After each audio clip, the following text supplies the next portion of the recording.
শেখ হাসিনার পতনের পর পরিবর্তনের হাওয়া লেগেছে বিসিবিতেও। নাজমুল হাসান পাপনের চেয়ারে বসেছেন সাবেক অধিনায়ক ফারুক আহমেদ, যার কারণে এখন শঙ্কায় পড়ে গেছে প্রধান কোচ চান্ডিকা হাথুরুসিংহের ভবিষ্যৎ। কেননা বর্তমান বোর্ড সভাপতি দায়িত্ব গ্রহণের আগে থেকেই কোচ হাথুরুর ঘোর বিরোধী। 2016 সালে বিসিবির প্রধান নির্বাচক থাকাকালেই হাথুরুসিংহের সঙ্গে বিরোধ ছিল, তাই সেই সময় পদত্যাগ করেছিলেন তিনি। এবার তিনি যখন বোর্ড প্রধানের চেয়ারে, তখন স্বাভাবিকভাবেই প্রশ্ন ওঠে হাথুরুর ভবিষ্যৎ নিয়ে। তাছাড়া নানা সময় হাথুরুকে নিয়ে কঠোর সমালোচনা করেছেন ফারুক। সেই অবস্থান যে এখনো বদলাননি তিনি, সেটিও বোর্ড প্রধান স্পষ্ট করে জানিয়ে দিয়েছেন নিজের প্রথম সংবাদ সম্মেলনেই।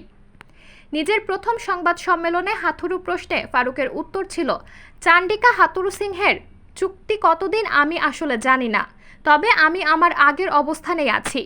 এখন যেহেতু আমি দায়িত্ব পেয়েছি, এখন আমি বিকল্প খুঁজব।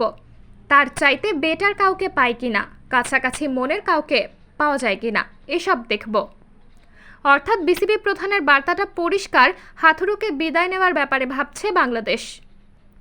এক্ষেত্রে হাথুরু অবশ্য নিজের চুক্তির মেয়াদ শেষ করার ব্যাপারে আশাবাদ ব্যক্ত করেছেন পাকিস্তানের বিপক্ষে টেস্ট খেলতে নামার আগে। পদত্যাগের বিষয়ে হাথুরু তখন বলেন, আমার ভবিষ্যতের কথা বললে আমি যতদিন পর্যন্ত চুক্তির মেয়াদ আছে দায়িত্ব পালনের দিকে তাকিয়ে আছি। তবে বোর্ড যদি বদলে যায় এবং তারা যদি পরিবর্তন চায়, আমার তাতে সমস্যা নেই। তারা যদি আমাকে চালিয়ে নিতে বলে, আমাকে নিয়ে খুশি থাকে, আমিও খুশি মনে দায়িত্ব পালন করব।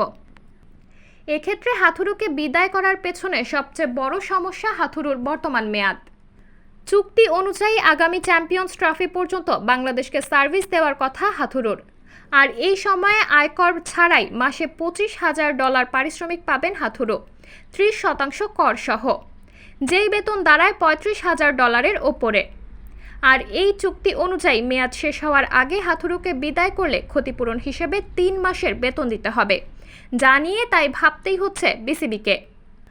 অবশ্য এর আগে নানা বিষয় সম্পর্কে বিসিবি প্রধান ফারুক আহমেদ ও বর্তমান বোর্ড পরিচালক নাজমুল আবেদিন ফাহিমকে বলতে শোনা গেছে, প্রয়োজনে ক্ষতিপূরণ দিয়ে হলেও হাথুরুকে সরানো উচিত, নয়তো আর্থিক ক্ষতির চেয়ে ক্রিকেট ও ক্রিকেটারদের ক্ষতির সম্ভাবনা বেশি রয়েছে।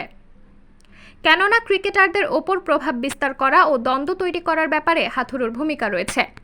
তবে বোর্ডের বাইরে থেকে বলা যতটা সহজ, বোর্ডে দায়িত্ব গ্রহণের পর সে কথা বলা যায় না। অনেক কিছু ভেবে চিন্তে করতে হয়। এই ক্ষেত্রে তাই হাথুরুকে নিয়ে ভাবতে হচ্ছে বিসিবিকে। কেননা হাথুরুর মেয়াদ শেষ হতে আর 6 মাসও বাকি নেই। তাছাড়া এই সময়ের মধ্যে নতুন কোচ নিয়োগ দিলে চ্যাম্পিয়ন্স ট্রফির আগে দল গোছানোর মতো পর্যাপ্ত সময়ও পাবে না নতুন কোচ।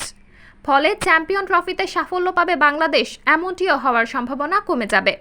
তাছাড়া আগের বোর্ড প্রধান পাপনকে চ্যাম্পিয়ন্স ট্রফি পর্যন্ত নিজের পরিকল্পনার কথা জানিয়েছিলেন হাথুরু। সেই পরিকল্পনা মেনেই পাকিস্তান সফরের আগে লম্বা সময় দেশে প্রস্তুতি নিয়েছেন ক্রিকেটাররা, যার সুফল পেতে শুরু করেছে দলও। পাকিস্তানে বেশ ইতিবাচক টেস্ট খেলেছে দল। এই সফরের ফল বাংলাদেশের পক্ষে এলেও দলের অধিনায়ক ও সিনিয়র ক্রিকেটারদের সঙ্গে আলোচনা করে হাথুরুর ব্যাপারে একটা সিদ্ধান্ত নিতে পারে বিসিবি। এক্ষেত্রে প্রধান নির্বাচক গাজী আশরাফ হোসেনের মতামতও বেশ গুরুত্ব পাবে।